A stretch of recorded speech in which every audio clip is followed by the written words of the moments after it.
BJP की विपक्ष में रहकर सरकारों पर आरोप लगाने की आदत कुछ इस कदर बढ़ चुकी है कि वो सरकार में रहने पर भी विपक्ष पर हमलावर रुख अपना रही है।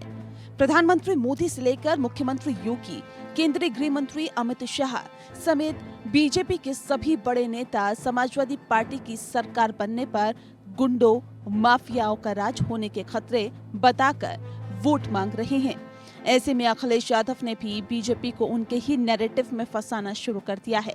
माफियाओं की पार्टी होने के आरोप के जवाब में अखिलेश यादव ने योगी आदित्यनाथ पर कायम हुए मुकदमों का जिक्र भी शुरू कर दिया है।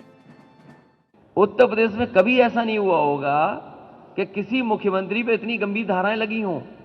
मुख्यमंत्री पे धाराएं, डिप्टी सीएम पे धाराएं, और सबसे ज्यादा अपराधी मामलों में जिन पे आरोप है, सबसे बड़ी सूची अगर कहीं जारी हुई तो भारतीय जनता पार्टी की। उनके तमाम ऐसे लोग हैं जिन पर गंभीर आरोप हैं, वो उनको टिकट दी है। दरअसल सीएम योगी आदित्यनाथ की गर्मी उतार देने की बात कहने के बाद सियासी पारा उबलने लगा। अखिलेश ने योगी आदित्यनाथ पर ही माफियाओं को संरक्षण देने का आरोप लगा दिया। जहां तक गुंडे माफिया उसकी बात है, किसी मुख्यमंत्री ने जेल में जाकर के किसी माफिया के साथ कॉफी बिस्किट नहीं खाया होगा। उत्तर प्रदेश के बाबा मुख्यमंत्री बनारस की जेल में माफियाओं से और अपराधियों से बैठ करके 3 घंटे कॉफी और बिस्किट और नमकीन खाया और ड्राई फ्रूट भी खिलवाए। और ये बात अगर गलत है तो आप बताइए।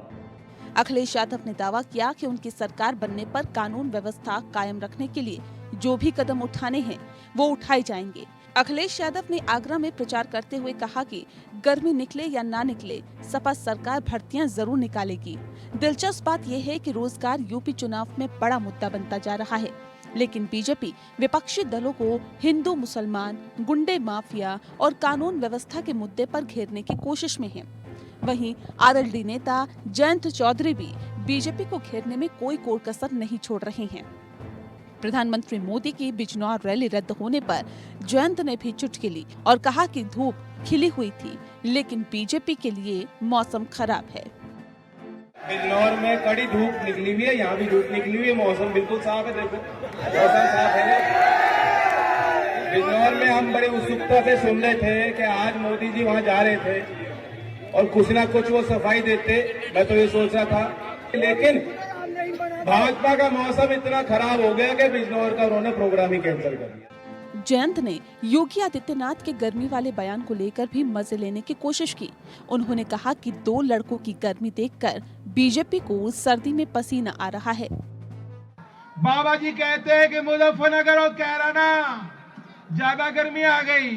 कल आगरा के किरावली में, आगरा के फतेहपुर सीकरी के किरावली में जब मैंने ललकारा और कहा कि आगरा का किसान और नौजवान क्या मुजफ्फरनगर के साथ खड़ा है इस गर्मी का जवाब देने को, तो एक एक आदमी ने दोनों मुट्ठी बांध के कहा के देंगे। अगर आपको हिम्मत है, जो आप गर्मी की बात कर रहे हो, मेरे साथ सामने खड़े होकर आंख से आंख मिला के वो बात दोहरा दो, बता देंगे किसमें ज्यादा गर्मी है। अब सियासी दल वोटों के ध्रुवीकरण की राजनीति में जुट गए हैं। बीजेपी कानून व्यवस्था और माफियाओं से रिश्ते के बहाने समाजवादी पार्टी और आरएलडी गठबंधन पर मुस्लिम परस्ती का आरोप लगा रही है। ऐसे में एआईएमआईएम भी ध्रुवीकरण की मुहिम में कूद पड़ी है। असदुद्दीन ओवैसी ने हसनपुर में रैली करते हुए सियासी गर्मी को और बढ़ा दिया।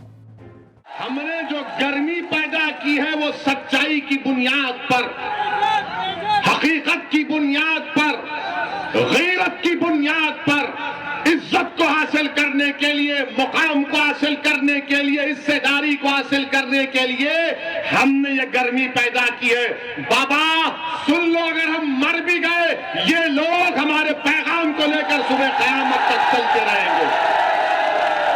अब इस गर्मी को कम होने मत दो।